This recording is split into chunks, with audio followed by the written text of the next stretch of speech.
Our next guest, Medea Benjamin, is a prolific anti-war activist with Code Pink, a woman-led grassroots organization working to end U.S. wars and militarism. Medea is known for her protests. Now, recently, she interrupted a Brookings Institute defense policy talk with Representative Adam Smith, which actually resulted in Brookings cutting the stream feed. But luckily, C-SPAN didn't. So here it is. Take a look. And that was a fantastic framing. And let me pick up, if I could. The framing was actually not fantastic. Right now, the two real security threats to the world are nuclear war and the climate crisis.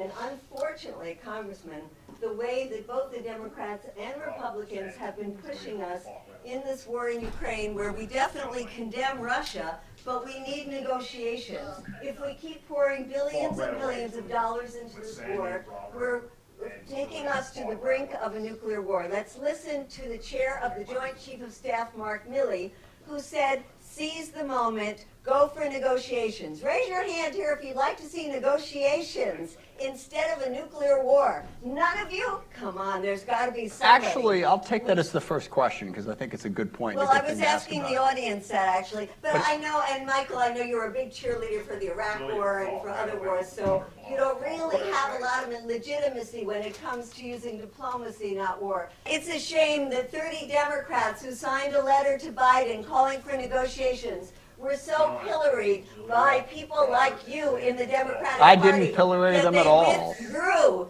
their letter after 24 hours. The Democrats have to get back on board of calling for negotiations and not leave that to the extreme right of the Republican Party like Marjorie Taylor Greene. They shouldn't be the ones with the rational voice in all of this calling for negotiations. Democrats have to step forward, have to put the pressure on the Biden administration and say we need negotiations, not more war. The real security, real national security is addressing the climate crisis, getting people housed, and not focusing on weapons. We have $880 billion going to war. We need to go to social services. Well, actually, I think it's worth having that discussion. And I will say that I met with the chairman of the Joint Chiefs of Staff this morning, and you will not be surprised to know that he doesn't actually agree with that. Medea, welcome to the show. So there's been a lot of talk and even disagreement about the United States and NATO's role in fomenting Russia's invasion of Ukraine. And there's been a lot of talk and disagreement over Russia's blame in starting the war as a reaction to Western provocations. So I definitely want to get to what you think Russia should have done differently. But first, let's talk about your perspective on the West's role in this invasion. Well, I wrote a book about this, Kim, where we trace the warnings that have been going on now for decades, since 1991, when the U.S. promised Gorbachev that NATO would not move 1 inch eastward. And we document the many academics, foreign policy experts, diplomats who said, this is not a good move. This will create instability in the region. The Russians will react. It was a conflict that could have been avoided. And then we also talk a lot about the U.S. involvement in the 2014 uprising, where the U.S. was actually caught on tape with Assistant Secretary Nuland plotting with the U.S. ambassador to Ukraine who was going to be the next head of Ukraine, who was going to be sidelined in that. We also know that the National Endowment for Democracy, according to Victoria Nuland herself, had spent what she called billions of dollars previously trying to build up civic society that was anti-Russian. So there is so much U.S. involvement. And then one thing that I think is important to point out is after the conflict erupted in the Donbass, there was the attempt to bring this to a peace accord through the Minsk II agreements. And now we see in interviews that the former head of Germany, Angela Merkel, and of France, Francois Hollande, who were in positions of power at that time, said, well, that it wasn't really about bringing an end to the conflict. It was about buying time so that Ukraine could build up its forces, the West could send enough armaments in there so that they could take back Donbass by force. So there's been a lot of US and NATO meddling in the internal affairs of Ukraine, a country that was already divided between its pro-Western and pro-Russian sectors. So let's talk about, I watched the video that you have on your website, codepink.org, that really kind of details what the book is about. You do bring up quite a bit in this video the Azov Battalion, the far-right, neo-Nazi style groups that are in Ukraine that really helped with the coup in 2014, that are now being armed by all of our weapons. So tell us about that group a little bit more and why there's such, well, really their role. Tell us about their role in that 2014 coup and their current role in the war. Well, this was a popular uprising in 2014 that was peaceful until these paramilitary neo-Nazi groups got involved and turned it into a violent situation. And then after the coup happened, the Minsk Accord that I mentioned to you, the Ukrainians failed to implement them because these neo-Nazi groups said, no way, if you're going to go talk to the leaders of the Donbass, as the negotiations said, you will find yourself hanging from a tree, was what they said to Zelensky.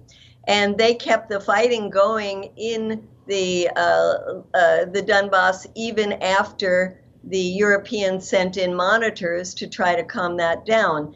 Now, we acknowledge that these groups had very little support politically in the elections, but their power is oversized when it comes to the violent situation, because if they were not allowing the Minsk agreements to go forward, if they were determined to get back every inch of the Donbass and not even let the people of the Donbass have a say as to how they wanted to be ruled, they have played a role in stymieing negotiations back then, and then they became incorporated into the Ukrainian military. For a long time, there was a bill in the United States Senate that was passed that said U.S. taxpayer money could not go to the Azov Battalion. But now that they are just part of the Ukrainian military, that can't be enforced anymore. So also tell us about what led up, the events, I should say, right before the invasion.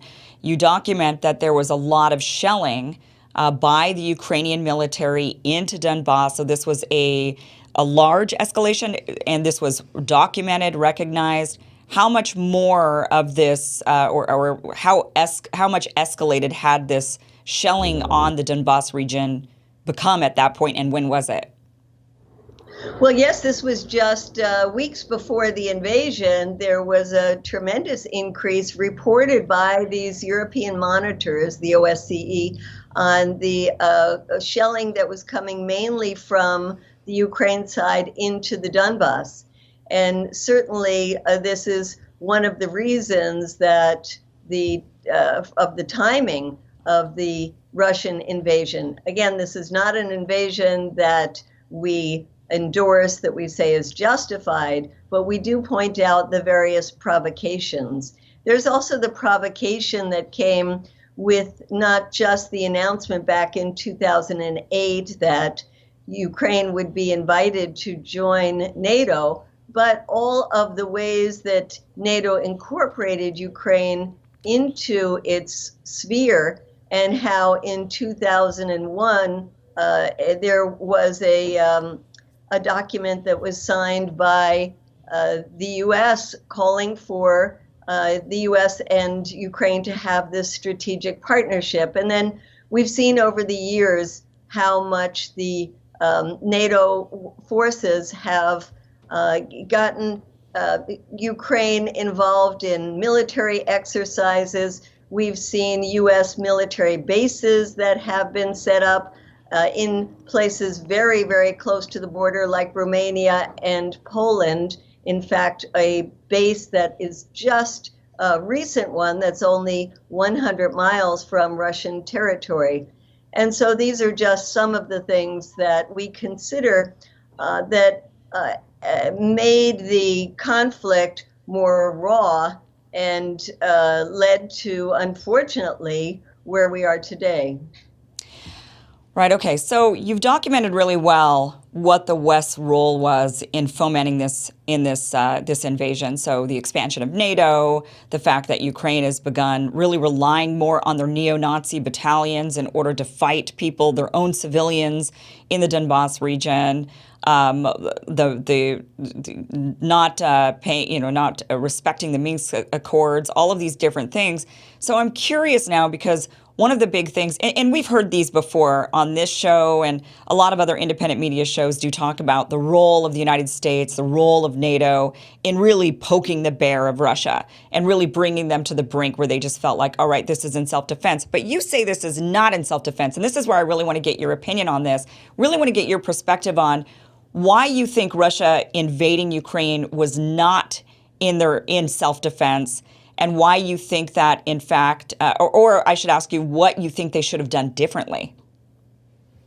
Well, I'm an anti-war activist, Kim, so I'm against war no matter who is to blame, and want to find ways to stop the killing and all the suffering that goes along with war. I think there were many things that Russia could have done. For example, there were talks with some of the heads of state in Europe, like Germany and France, and to some extent with the previous government in Italy. I think Russia could have exploited those differences more, made a real appeal to those heads of state to do something about it. I think it's interesting that we just found out recently how much the West had disregarded the Minsk Accords, and Russia could have made a bigger deal about that over the years, about how the agreements that were not only agreed upon by Russia and Ukraine, but also Germany and France and the Security Council of the United Nations were violated. So to be going back to those entities on a much more visible way to call for the world community to come together and demand that those accords be implemented. So and then, you could speculate at other things that perhaps Russia could have done, gone to the Pope and talked about how untenable the situation was and how they were actually thinking about the need for an invasion to deal with it unless there was some international support for peace talks. I know they put forward a draft treaty right in December before the invasion, and that was pretty much dismissed by both NATO and the United States. Russia could have made a bigger deal about that, taking that to the United Nations, going to its friends in China, India, Turkey, saying, look, we have this plan, but it's being totally dismissed. Something must be done, or there's going to be war. Yeah, I mean, you make really great points on that. And I think here in the West, we certainly never saw any of the appeals from Russia towards any of these entities. But I will say that, so I was one of those people where I did not believe Russia was going to actually invade into Ukraine. There was a lot of talk and rumors about it. And Biden was saying, oh, they're coming. They're going to do it on Tuesday, or they're going to do it on Thursday, or whatever. And I really didn't believe that he was actually going to do it. One of the reasons I didn't believe that was because I never saw any coverage of Russia making any sort of statements. It was only after when I actually looked back, and there were conferences that were not aired in Western media at all, where Putin directly was asked by people in the media, British media, asking, will you invade Ukraine? Is this on the table? And Putin back in December said, it's not off the table. He basically directly said and warned, we're coming if you guys keep this up. So it seems to me that there may have been appeals by Russia saying, you guys are on the wrong path and you're provoking us. And we're telling you you're provoking, because Putin very clearly in this press conference, when asked directly, are you going to invade Ukraine, or will you, the way she framed it was something, will you promise you're not going to invade Ukraine, or are you? And he basically just said, I'm not making you any promises on that. Everything's on the table at this point. So it might be that we just never got the news on that. We just never were told that the Russians kept saying, if you keep this up. It also seems that Russia had some intelligence that knew, they were getting intelligence early on that Ukraine's military was looking to take back Donbass, and that's why they had gotten onto that border. And then we saw in earlier in February, they started shelling the Donbass region, massive shelling in there. And so it looks like the intelligence the Russians had was accurate. They knew that this was about to take place. I was watching even some of the YouTube channel videos from the when the Donbass, when the Luhansk and the Donetsk regions, they had been operating as independent regions, and they'd actually started YouTube channels. They were talking, giving press releases essentially to the public. Their leadership was, and one of them even said, he was saying prior to the invasion, he was saying, we appeal to Russia to come help us. They're coming. We have strong intelligence that Ukraine is coming in and they're about to retake these independent regions. So we're appealing to Russia to please come, which they had been asking Russia to help them out since 2014. Russia had been saying no, no, no. And then finally it got to a point where it became credible enough, apparently, that Ukraine was truly going to come in and really take back those regions, that Russia finally said, all right, fine, we're going to start amassing troops, and if this looks to be the case, then we're coming in. So, I'm with you. Then why didn't they just go into Donbass? Why did they come in from 3 areas, go towards Kyiv, and shell so many other parts of the country? Why are they continuing to do that? Why aren't they just strengthening their support in Donbass? And that is a great point. That is a great point. And I'm with you on that. I don't know. I understand maybe their desire to take back or to annex all of Donbass, Luhansk, and of course maintain in Crimea. I understand that. I even understand somewhat the land bridge towards Crimea, and even maybe all the way to Odessa. There's a lot of dissent against the Ukrainian government and the Ukrainian military in even those regions, all the way to Odessa. So I could kind of understand that. But you're right. There is a great point there. Why go towards Kiev? Russians are saying, oh, well, that was just a decoy, basically. We were just trying to get you to focus on Kiev while we were doing what we were doing down in the south. Do you think that's true? No, I don't think that's true at all. And also they tried to take more land, and they now occupy 20% of the land instead of just reinforcing the areas that they already have. And I want to go back to this issue that I think Russia has a lot of friends in the world that it could have appealed to. And while you might not see these things in the Western media, I think it would have been seen a lot more in the other countries and at the United Nations, at the General Assembly. I don't feel they did their job in trying to go to other entities around the world to try to get support and say just how close to a war the situation was. So I don't think we can justify it. I think we can understand it. I think we can put it in the context and say that it was indeed provoked. But that's very different from saying that this was the only thing that they could do. I don't think it was. Yeah. Medea, thank you so much for joining us. So I will be seeing you, it looks like in middle of February. We're both going to be speaking at the Rage Against the War Machine rally in D.C. on February 19th. We're going to be at the Lincoln Memorial.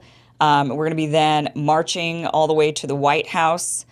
So look forward to seeing you there, Medea. The details for that rally, if you want to join in, the details are at rageagainstwar.com. And I think just shortly after this show here, just in about an hour, you're going to be doing a fundraiser. You're going to be part of a fundraiser for the rally, rageagainstwar.com. You can watch that online special that you guys are doing for a fundraising special. So looking forward to watching that here shortly and looking forward to seeing you, Medea, in person.